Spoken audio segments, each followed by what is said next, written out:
मी BH Shrikant, Pune.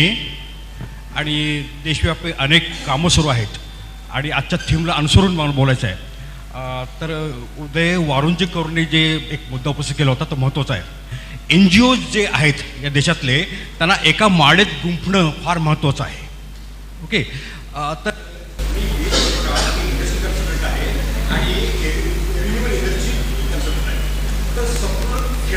संपूर्ण गाव विजेमध्ये ऊर्जेमध्ये अपारदर्शक ऊर्जेद्वारे स्वयंपूर्ण करणे यांची माझी राज्य शासनाने माझी 4 वॅकनेट दिली, औरंगाबाद, हिंगोली, परळी, नांदेड. ओके, तर त्याचं काय महत्त्व आहे की खेडेगाव सुधारलं पाहिजे, खेड्यातला लोंढा शहरातला कमी व्हायला पाहिजे. त्याच्यासाठी तुम्हाला इंडस्ट्री जी छोटी खेडेगावामध्ये उभी झाली की प्रत्येक इंडस्ट्रीमध्ये 20-25 मुलांना रोजीरोटी मिळाली तर लोंढा कमी होईल. ओके, तर या दृष्टीनं तिथं जर 8-10 तास 6 तास तिथं वीज नसेल तर तिथे इंडस्ट्रीची चाकं कशी सुरू होतील तिथं. तर त्याच्यामुळे संपूर्ण गावामध्ये 24 तास वीज येऊ शकते अपार ऊर्जेद्वारे. त्याच्यामध्ये आमचं स्पेशलायझेशन आहे. ओके, तर इंडस्ट्री वीज झाल्यानंतर तिथलं लोंढा जो शहरातला कमी होईल आणि शहरातल्या प्रगतीने सूज जे वाढत चालली आहे शहरातली ती कमी होईल. ओके, तर त्यासाठी तर आम्ही व्यापारी नाही आहे जाऊन खेडेगावामध्ये जाऊन आपण स्वतःचं व्याख्यान ठेवा आम्ही हे सगळं करतो म्हणून. तर त्याच्यासाठी एक NGOची एक ॲपेक्स बॉडी असेल, शिखर जी असेल संस्था असेल तर त्यामार्फत हे करणं सोयीस्कर आहे. म्हणून ते शिखर संस्था असणं फार जरुरीचं आहे. तर या संदर्भामध्ये आपण जरूर चर्चा करावी. हॅलो, नमस्कार. आपण सर आपण कुठे राहता? पुण्यात राहता. आणि तुम्हाला कुठे व्हावंसं वाटतं? हे सगळं खेड्यामध्ये व्हावंसं वाटतं. संपलं. माझा एवढाच प्रश्न होता फक्त. आणि दुसरा तुमचा मला काय विचारायचं आहे तुमच्यापर्यंत पोचलं असेल. दुसरा माझा प्रश्न होता की सगळ्यांना एका माळेत गुंफलं पाहिजे. हां, पण व्यक्ती जशा प्रत्येक व्यक्ती वेगळी आहे तशी प्रत्येक संस्था वेगळी आहे. त्यांचे ध्येय धोरणं उद्दिष्ट वेगळी असतात. त्यामुळे अशा तऱ्हेचं अपेक्स बॉडी आत्तापर्यंत बरेच प्रयत्न झाले करायच्या, होईल असं मला स्वतःला वाटत नाही. आणि दुसरं म्हणजे आपण उठून खेड्यामध्ये गेल्याशिवाय तिथले खरे प्रश्न काय आहेत आणि त्यांची उत्तर काय आहेत याचाही शोध लागणार नाही असं मला वाटतं.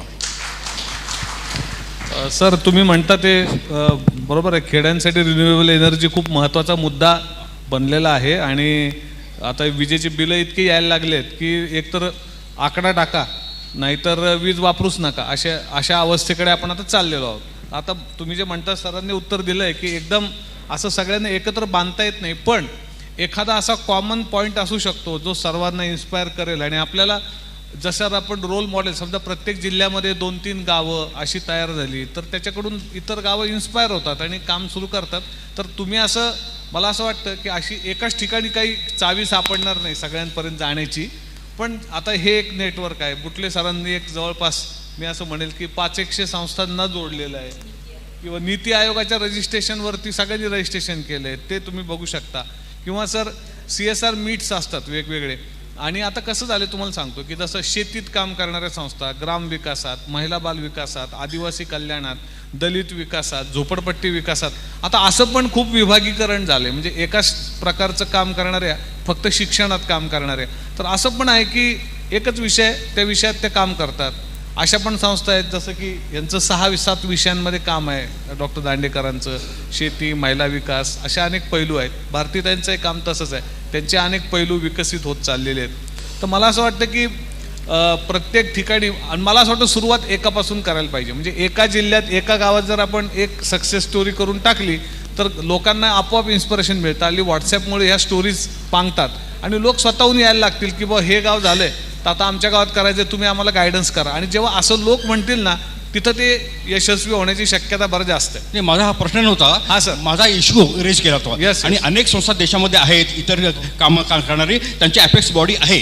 आणि आता हे ग्रामीण विकासाला वाहून घेतलेले अनेक NGO देशामध्ये आहेत ना, त्याचे कॉमन ऑब्जेक्टिव्ह आहेत. तर मी दांडेकरांना आदर देऊन त्यांच्या मताशी मी सहमत नाही आहे. कारण काय, एकदम नकारात्मक विचार करून उपयोग होत नाही आहे. आणि त्याची एक शिखर संस्था आपण करू शकतो आणि त्याचे मोठे फायदे आहेत. ओके, ठीक आहे. आता एक रामभाऊ माळगी प्रबोधिनी नावाची संस्था आहे. तिथे खूप जण ट्रेनिंग घेऊन जातात आणि ते पण संस्थांचं ट्रेनिंग घेतात. मला असं वाटतं जे त्यांनी सांगितलं त्याचा मतितार्थ असा आहे की असं एकच ठिकाण नाही, असे अनेक प्रयोग झाले. देशामध्ये अनेक असे नेटवर्क्स काम करतायत, तुम्हाला अनेकांबरोबर काम करायला पाहिजे. आणि त्यांनी जो सांगितलं तो मुद्दा, मला जो त्यातला अर्थ समजला की आपल्याला एखादं रोल मॉडेल क्रिएट करायला पाहिजे, म्हणजे ते इन्स्पायर होतील सगळेजण. म्हणजे तुम्ही घेतलं ते आम्ही काही negative, you have made a very positive suggestion and we take it further. आम्ही ही गोष्ट कळवू सुद्धा. तुम्हाला एक विनंती आहे सर, तुमच्याकडे जर याच्याबद्दलची इन्फॉर्मेशन असेल तर आमच्या ईमेलवर टाका, आम्ही ते खूप लोकांना शेअर करू NGOजमध्ये ज्या ज्या आमच्या संपर्कामध्ये येतात त्यामुळे हा विचार थोडासा पुढे जाईल. आणि जर तुम्हाला एखादं गाव हवं असेल की त्याच्यासोबत काम करायचं आहे, तिथे पिंपळगाव वाघा गाव आहे, अख्खं 800 लोकांचं गाव एकत्र आहे, 10 लाख रुपये वर्गणी केली, शेतमजुरांचं गाव आहे आणि 24 तास आता या पाणी वॉटर कपमध्ये 4 पोकलं JCP पोकलन मिळाले होते, 24 तास त्या लोकांनी चालवले आणि 70 वर्षात झाली नाही ती सगळी कामं केली, रस्ते केले, तलाव केले, घरं केले, शोष खड्डे केले, जे नाही ते करून टाकलं. तर असं एखादं गाव तुम्हाला अजूनही कुणी इथे पुढे येईल तर अशा एखाद्या ठिकाणी तुम्ही आपण सुरू करू. एक मिनिट. हा, सर. तर भारतीचं अधिवेशन बंगलोरला झालं, तिथं माझं याच विषयावरती व्याख्यान झालं माझं. त्यावेळेला बेळगावचे आणि हुबळीचे 2 NGOचे लेडीज होते, प्रमुख होते, तर त्यांनी ऑलरेडी माझं फिक्स केलं संपूर्ण गाव विजेमध्ये ऊर्जेमध्ये अपरपरजुद्दरे स्वर्णपूर्ण करण्यासाठी आम्हाला ऑलरेडी आमंत्रित केलेलं आहे. शुअरली आम्ही तुमचे संपर्क घेतो आणि we will take it forward. अजून काही प्रश्न आहेत कोणाचे प्लीज दोघांनी? हां, आपल्याला 2 प्रश्न घेता येतील अजून. 2 प्रश्न घेता येतील. हॅलो, नमस्कार. मी संजय जगताप, शाहूवाडी, कोल्हापूर. आदरणीय भाऊंना मला प्रश्न विचारायचा आहे. 4-5 वर्षापूर्वी मी भाऊंची शाळा बघितली चिखलगावमध्ये.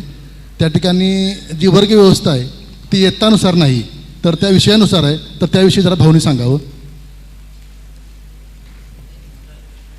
प्रश्न नाही कळला सर आपला. तुमचा प्रश्न जरा चिखलगावची जी शाळा आहे त्या शाळेमध्ये इयत्तानुसार वर्गव्यवस्था नाही, म्हणजे 1ली, 2री, 3री, 4थी असं नाही, तर त्या ठिकाणी विषयवार वर्गव्यवस्था आहे, तर त्याविषयी जरा सांगावं तुम्ही. नाही, जसं तुमच्याकडे विषयवार वर्गरचना आहे तशी आमच्याकडे पण 1ली ते 8वी 10वी असे वर्ग नाही आहेत. आमच्याकडे मराठीचा आहे, इंग्रजीचा आहे, भाषा विषयांचे, गणित, भूगोल असेच वर्गरचना आहे. ती चांगली आहे रचना तुमच्या शाळेमध्ये. हो, मुलांच्या दृष्टीने आवडते मुलांना. एक बांधून ठेवली जात नाही मुलं दिवसभर एकाच वर्गात. हॅलो, एक प्रश्न आहे. आपलं नाव सांगा सर. माझं नाव विजयराव, सोशल वर्कर आहे. भारतीताईंसाठी प्रश्न आहे की ग्राम लेपा आणि परिसरातले जे गावं आहेत ते अत्यंत दुर्गम डोंगराळ भागातले गावं आहेत, नदीच्या काठावरचे. साधारणतः शहरातले लोक तरी तिथे म्हणजे सेवा देण्यासाठी असं जात नाहीत. तिथली अवस्था म्हणजे शाळा आहे तर शिक्षक नाही आणि शिक्षक आहे तर शाळा नाही अशी आहे. प्रश्न हा आहे की एका गावापासून जे सुरू केलेलं काम आहे, जे आज 15 गावांमध्ये पोचलं, तर त्या 15 गावांवर जे शिक्षिका किंवा शिक्षक शिकवतात ते आपण कसे घडवले? या सगळ्या शिक्षकांचं रेग्युलर ट्रेनिंग प्रोग्राम्स आपण घेतो, विषयवार ट्रेनिंग प्रोग्राम्स घेतो, अगदी गाणे शिकवण्यापासून तर सगळेच. आणि आमचे कोऑर्डिनेटर्स जे आहेत या सगळ्या गावांमध्ये रेग्युलर व्हिजिट्स करतात. मला रोज 15 गावात जाणं शक्य होत नाही, पण आता जे शिक्षक गेले 5-6 वर्षापासून आपल्याकडे काम करत आहेत ते तेवढे सक्षम आहेत आणि तेवढे समजदार पण आहेत की त्यांची जबाबदारी ते समजतात आणि खूप चांगल्या प्रकारे त्यांचे या कामामध्ये योगदान आहे. टीचर्स ट्रेनिंग आपण रेग्युलर घेतो. आणि याखेरीज अजून मी मगाशी माझ्या भाषणात नाही सांगितलं, पण 1ली ते 8वी या पुस्तकांमध्ये, हिंदीच्या टेक्स्टबुक्समध्ये ज्या कविता आहेत, या कविता मुलांना ज्या शिकवल्या जातात त्या त्यांना लक्षात राहत नाही, तर त्या कवितांना आपण काही शास्त्रीय रागांवर आधारित, काही फ्युजन, काही सुगम संगीतासारख्या अशा चाली लावल्या आणि त्याचा एक ऑर्केस्ट्रा आमची मुलं पूर्ण महाराष्ट्रात आणि मध्य प्रदेशमध्ये सादर करतात. आता 4 जुलैला आमचा, 5 जुलैला बारामतीला या मुलांचा एक कार्यक्रम आहे. तर हो, त्या ऑर्केस्ट्राला अनेक पारितोषिकं मिळाली आहेत. म्हणजे एक पारितोषिक 50,000 रुपयाचं आहे आणि मुलं 12 वर्षाच्या आतली आहेत. सर, मी विजय वडाई बोलतो आहे. सर, माझा एक छोटासा प्रश्न आहे की सगळे स्वयंसेवी संस्था वेगवेगळ्या क्षेत्रामध्ये काम करतात, अतिशय उच्च दर्जाचं काम करतात. शिक्षणाशिवाय भारताची प्रगती खऱ्या अर्थानं होत नाही. म्हणून शिक्षणाच्या क्षेत्रात मी त्या व्यवसायात असल्यामुळे मागच्या 30 वर्षापासून आणि प्राचार्यपदावर काम करत असताना एकच जाणवलं की खेड्यामधले विद्यार्थी शहरांच्या विद्यार्थ्यांपेक्षा बुद्ध्यांकनाने खूप जास्त असतात.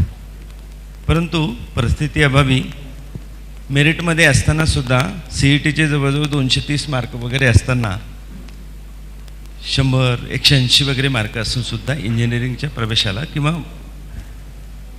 उच्च वर्गामध्ये त्यांना प्रवेश मिळू शकत नाही, कारण वडील आई वगैरे अतिशय हलाखीची परिस्थिती आहे. साध माणुसकीच्या प्लॅटफॉर्मवरून सगळ्या स्वयंसेवी संस्थांना आपण स्ट्रक्चरल अप्रोच काय असू शकतो की सगळ्या खेड्यांमधले सगळे हुशार विद्यार्थी ज्यावेळेस सरफेस लेवलला 10वी नंतर उच्च शिक्षणाकरता येतील तर असे निवडून समृद्ध भारत निर्माण करण्याच्या दृष्टिकोनातून, म्हणजे खऱ्या अर्थाने तो खेड समृद्ध होईल एक मनुष्य जरी समृद्ध झाला, त्याकरता आपण आपल्या या प्लॅटफॉर्मवरून काय करू शकतो, असं एक शिस्तबद्ध आपले काय स्ट्रक्चर्ड अप्रोच असावेत असं एक थोडंसं मार्गदर्शन केलं तर बरं होईल.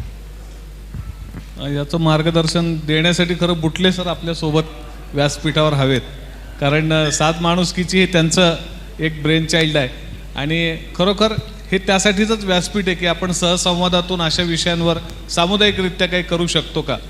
पण मला असं वाटतं की सामुदायिकरित्या जे करू शकतो त्यापेक्षा व्यक्तिगत स्तरावर करण्याचे मार्ग आपण सुचवणं जास्त सोपं आहे, कारण सामुदायिक म्हणजे लोकांना एकत्र करून करणे ती खूप एक अवघड गोष्ट वाटते कोणालाही, कारण प्रत्येकाचंही काही काही अजेंड्यावर काम चाललं आहे. पण मला असं वाटतं की ही खूप महत्त्वाचा मुद्दा तुम्ही सांगितला, त्याच्याशी मी सहमत आहे. ग्रामीण भागातली मुलं खूप ब्राईट आहेत, संधीची त्यांना, शहरातली मुलं फार ओव्हर फॅसिलिटेट आहेत आज जितकी पाहतो आपण की त्यांच्यामध्ये ती आयुष्यात लढण्याची जिद्द, प्रश्न भिडण्याची जिद्द कमीच पडते खेड्यातल्या मुलांपेक्षा.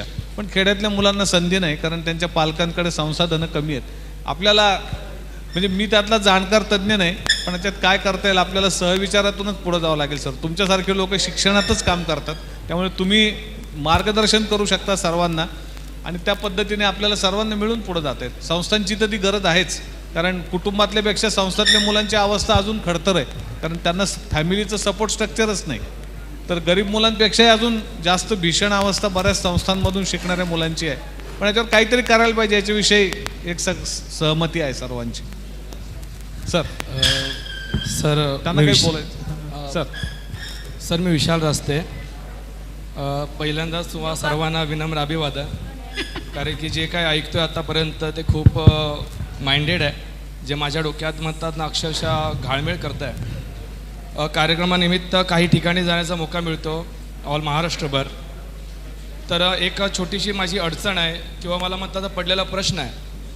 नाशिक जिल्ह्यामध्ये इगतपुरी, घोटी, वैतरणा किंवा रायगड जिल्ह्यामध्ये काही आदिवासी पाडे आहेत, मग दाबलाची वाडी वगैरे अशी छोटी छोटी वाडी आहेत ज्यांचा सुरुवातीला खूप प्रगत आहे, पण शेवटी डोंगरात गेल्यानंतर अतिशय बेकार अवस्था आहे. तर अशा ठिकाणी जेव्हा जाण्याचा मौका मिळाला तेव्हा काही लग्न अटेंड करण्यात आली, काही लोकांनी संवाद साधण्याचा मौका मिळाला, तेव्हा असं कळलं की तिथं अशिक्षित लोक खूप आहेत. आणि इव्हन जेव्हा त्यांची होतात तेव्हा आपण पहिल्या मुलीला प्रश्न विचारतो तुझा नवरा काय करतो, तेव्हा ते म्हणतात काहीच करत नाही. तर तिला म्हटलं काही करत नाही, मग असं नक्की लग्न ठरलं कसं, तुझं वय काय, तेव्हा ते सांगते 14 वर्ष, मुलाचं काय तर 16 वर्ष. माझ्यासमोर घडलेल्या घटना अशा आहेत की 2 ते 3 आत्महत्या एका आठवड्यात झाल्या जेव्हा मी तिथं वास्तव्याला होतो. आणि कारण फक्त एकच होतं की दारूच्या नशेत आत्महत्या केली किंवा कळलंच नाही, संतापामध्ये केली गेली. तर मनामध्ये मुळात असे प्रश्न हा आहे सर की अशा व्यक्तींसाठी काय करता येईल, कारण की हे नाशिक वगैरे काही लांब नाही आहे, जवळच आहे. पण आमच्या जवळही अशी अवस्था असेल, खेडोपाडी म्हणण्यापेक्षा मी तर म्हणेन छोट्या छोट्या वस्तीमध्ये अशी अवस्था झालेली आहे की समोरच समजा 20 वर्षाचा मुलगा आत्महत्या करत असेल, तो पण दारूच्या नशेमध्ये, एक 18-16 वर्षाची मुलगा विधवा होत असेल किंवा तिथं अशिक्षित इतके आहेत आणि मुळात पाहायला गेलं तर हातभट्टीच्या दारूवर त्यांचा संसार चालतो. असे व्यक्ती जर असतील तर अशा व्यक्तीसाठी मला काय करता येईल. मुळात वन मॅन आर्मी हा जो आपला पद्धत आहे ती राष्ट्रीय देखील अशीच पद्धत आहे की एकटाच पळतोय सध्या तरी. पण होतं काय की अनुभव नाही आहे, इव्हन अनुभव नसण्यापेक्षा मी असं म्हणेन की मला त्या गोष्टीचं गांभीर्य कळतंय, पण त्या गांभीर्य इलाज माझ्याकडे नाही आहे. तर मला असं काय करता येईल की अशा अनेक अशा खेड्यामध्ये जायचा मौका मिळतो, आदिवासी असो किंवा सातारा, सांगली, कोल्हापूर असो. तर अशा काही घटना घडतात जिथं विधवांची संख्या वाढली, अशिक्षितांची संख्या वाढली, नव्हे तर सगळ्यांची अशा वेळी मला काय करता येईल किंवा मला काय करता आलं पाहिजे. प्रश्न त्यांना कळला, तुम्हाला कळला नसेल तरी. Yes, तर yes. सर मला काय करता येईल, मला फक्त तेवढं ओके ओके सर, तुम्ही काय सांगू शकाल या मुलाला तुमच्या अनुभवाने? तुम्ही काम करता भारतीय, तुम्ही पण मूव झालात. या सगळ्यावर एकच उत्तर आहे की राईट टाईप ऑफ एज्युकेशन. आणि सगळे प्रश्न आपण एका वेळी सोडवू नाही शकत. योग्य शिक्षण मिळालं, शिक्षणासाठी प्रयत्न करा, त्यातूनच चांगले नागरिक घडतील आणि हे प्रश्न आपोआप सुटतील. या क्षणी आपण आत्महत्या थांबवू असं म्हटल्याने होत नाही. एक विचारू सर, एकच फक्त मी एक फक्त माझ्या वतीने तुला एक गोष्ट- रिक्वेस्ट बोल, आहे. मी त्यांना म्हटलं होतं की तुम्ही शिकत का नाही आहे, तर मग त्या शिकून कुणाचं भलं झालंय? आमच्या आज्या पंचायत झालं नाही तर आमचं काय होणार, आमच्या मुलांचं देखील होणार नाहीये. तर त्यांचं माइंड सेट झालं, ते कसं काय त्यांना क्लिअर करता येईल? नाही आता आम्ही सगळ्यांनीच ह्या विषयात काम केलंय. म्हणजे जिथे ताई गेल्या, हॅलो, तुला जे काम करावंसं वाटेल ते नुसते प्रश्न डोक्यात घेऊन बसू नको. तुला जे काम करावंसं वाटेल त्या कामाला सुरुवात कर, लगेच कर अगदी. आणि आणि त्या प्रश्न आपोआप तुझ्या अनुभवातनंच या सगळ्या प्रश्नांची उत्तरं हळूहळू तुला मिळत जातील आणि नेमकी दिशा कळत जाईल की आपल्याला काय, कोणत्या दिशेने काम करायला पाहिजे. ठीक आहे. माझा अजून एक तुला विनंतीवादा सल्ला असा आहे, आमच्यापैकी कोणत्याही संस्थेमध्ये तू येऊन एक महिना 2 महिने आमच्यासोबत काम कर. You are most welcome. कारण आम्ही झोपडपट्टीत जातो, बाप तेच सांगतो, माझा पोरगा 100 रुपये रोज देतो, शाळेत पाठवून माझं नुकसान कशाला करता? समजून सांगायला लागतं, संवाद करायला लागतो. आणि प्रेमानेच तुम्ही लोकांना कन्व्हिन्स करू शकता. तर ते प्रेम निर्माण होण्यासाठी सहवास पाहिजे, लोकांबरोबर राहावं, उठावं, बसावं लागतं, त्यांची दुःख थोडीशी शेअर करायला लागतात. लोक शहाणपणाचा सल्ला ऐकत नाहीत, लोक फक्त प्रेमाचा सल्ला ऐकतात, लक्षात ठेवा. तर माझं म्हणणं असं आहे की तू आमच्यापैकी कुठल्याही संस्थेमध्ये जॉईन हो, एक अनुभव घे, लोकांशी समायोजन कसं करायचं, त्यांचा प्रेम आणि विश्वास कसा संपादन करायचा, हे कुठं थेरॉटिकल शिकायला नाही मिळणार. हे तुला एखाद्या संस्थेत जाऊन काम करताच शिकता येईल. तू ही प्रक्रिया कर, 1-2 महिने, तुझ्या प्रश्नांची उत्तरं तुला सापडत जाते. आणि you are welcome in Snehalaya. Sir नमस्ते, मी सुनैना आझाद. भारतीताईंसाठी एक प्रश्न आहे. मॅडम, लास्ट मी 2 मिनिटात आटपते. तुम्ही हे जे हृदयस्पर्शी कार्यक्रम घेत आहेत, माणसाला माणूस म्हणून ओळखण्याची जी तुमच्या दृष्टीने जी पद्धत आहे, त्या दृष्टीने तुम्ही एका महिलेची डिलेवरी त्या पूलवरती झाली, तुम्ही तिला नाही भेटू शकलात, ती जी माणुसकीची भावना आहे. आणि आत्ताची जी NGOची वाढती, NGO प्रोफेशनली वाढत आहेत, आणि ही जी भावना आहे, प्रोजेक्ट म्हणजे संस्था, त्यात माणसाला माणूस समजणे, तर ही कमी होत चाललेली आहे. तर त्यासाठी काय सांगू शकाल? असं नाही होत. आमचं काम एवढं 15 गावात वाढलं आहे, पण आम्ही त्याला प्रोजेक्ट म्हणून नाही समजत. तो आमचा एक परिवार आहे. नाही, तुमच्याबद्दल नाही, ते आपण नाही रोखू शकत. संवादाचं हे सत्र पुढे चालू राहावं असं आपल्याला काय विचारायचं आहे? 1 मिनिटात विचारा सर, प्लीज. या आता शेवटचाच हा विषय असेल आणि आपण आता कन्क्लूड करतोय.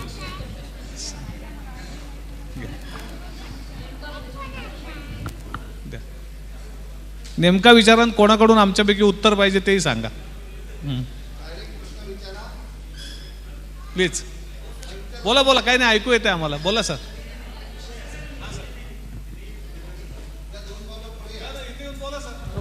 हॅलो, माझा विषय असा आहे, विषय आहे तो ग्रामविकासात स्वयंसेवी संस्थांचं योगदान.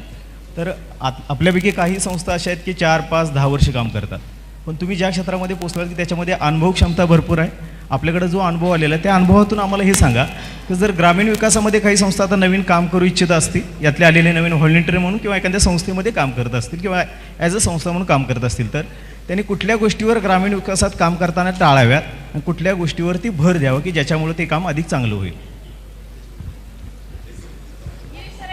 मला असं वाटतं की ज्या संस्था योग्य प्रकारे काम करतायत, ज्या गावात चांगलं काम चाललंय असं तुम्हाला वाटतं, तिथं जर तुम्ही जाऊन अनुभव घेतला की त्यांचं डीलिंग कसं आहे लोकांशी आणि समाजाशी, ते खूप महत्त्वाचं आहे. मला 2च गोष्टी वाटतात. पहिली गोष्ट, जो ग्रामविकासात काम करणारा कार्यकर्ता आहे ना, त्यांनी वॉटर कप स्पर्धा आली की पाण्याचं काम करायचं आणि निवडणुका आल्या की या त्या पक्षाचे झेंडे घेऊन फिरायचं, हे टाळलं पाहिजे.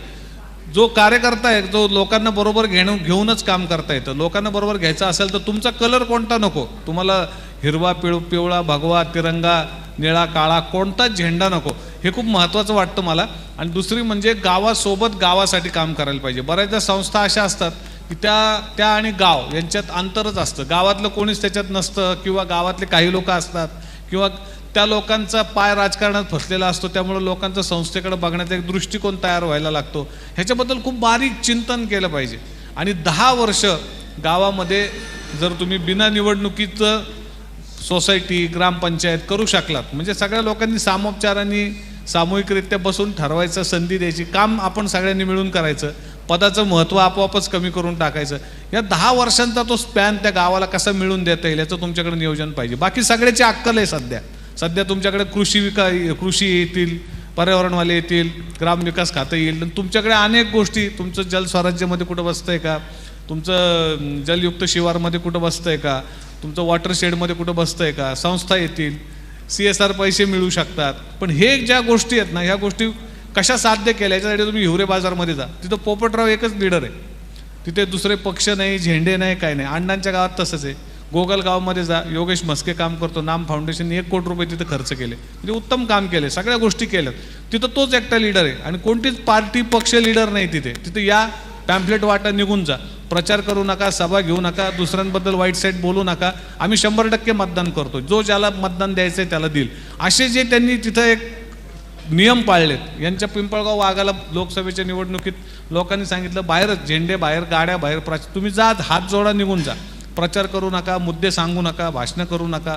तर थोडंसं त्या गावाला कसं एक आणता येईल आपल्या स्वतःच्या स्वार्थासाठी 10 वर्ष. आणि आता आजवर राजकारण्यांनी पक्षांनी आपल्याला वापरले मतदार म्हणून, आता आपण त्यांना कसं वापरू शकतो सगळ्यांना मिळून, ह्याची स्ट्रॅटेजी गावातल्या लोकांना बरोबर घेऊन तुम्हाला ठरवता आली पाहिजे. आणि हे तंत्रज्ञान उपलब्ध आहे, तिथं जाऊन तुम्हाला बसलं पाहिजे. ते वरवर नुसतं गप्पातून ऐकून काहीच कळणार नाही. आणि ते प्रत्येक माणसाला धरतात बघा, एकही माणूस सोडत नाहीत.